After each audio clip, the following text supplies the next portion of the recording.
Yo hakikatten ama. Yok. Yok manada şu mada aydım aytmakta değil. Diyecek Hanım, şol aydım bir aydım aytın, yartı aydım aytın şom.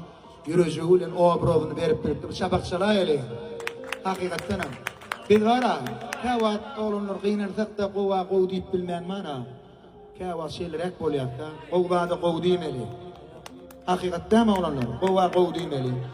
Daştan atıp eğdip görmeliler de şon şunum bana hocam. Ha ol minnettar. Oğlanın adından, öz adımdan beni beytmen o. Akşam son ver, dinle şimdi. Şu tane bir şey kovup priyon ettim bunu. Vay, ayrıca teyden oyanlıydım da. Mene bir gün çıktım akşam ara. Şunlar dediktin lan. Duşurunu ütülmedim ben sanara. Dingdir yürüp bol yapara. Hadman unut dimeni ya sanara. Dingdir yürüp bol yapara. Hadman unut dimeni ya sanara. Tak geçme geri yanı. Akşınım yoktur lup parkı. Arman seni feyyanına. Kıynan yanka kama khalqatte.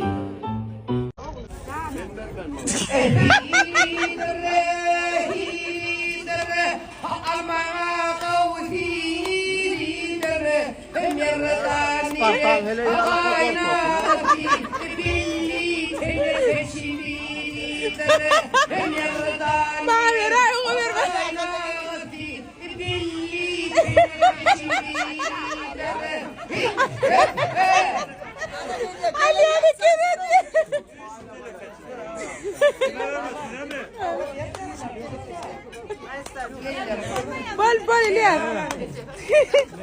Anhenki. Attıkta denken sonra. Onu sana vermek var. Barbe. Eyler bolmanı kârı gelene yer veriyor. Ay. Ha bolmadı mı? Bolle kutardı yurculan oturun. Kimma? Bolle. Alan noqut golfun uflayın. Abdullah golfun gol. Abdullah devrini bir zemin oğluklarını arzu edip cevap karşısında sana ver yaptı padvacıda sesli. Abdullah o bakarsan doğrudan oğlum olsun sizin Ura çapak çalın. Tamam. Gel la arsını geçiştin ha. Сам харизматичный человек. Он темидал, он харизматичный, симпатичный. Ay sağ ol. Şokun market tortları Stay'dan alıyaz. Ay sağ ol. Tort yiyecekti, belleler, bet tort yedirecekti. Şokun marketin tadı tortu adamlar, mehvalarının tadiyeli kolaylık geliyor. Şonun için любой стиль торт başlıyordu. Surat koysan ama ya. Hoş geldin. Torkal git. Şokun market tortları Stay'dan alıyaz. Ay sağ ol. Tort yiyecekti, belleler, bet tort yedirecekti. Şokun marketin tadı tortu adamlar, mehvalarının tadiyeli kolaylık geliyor.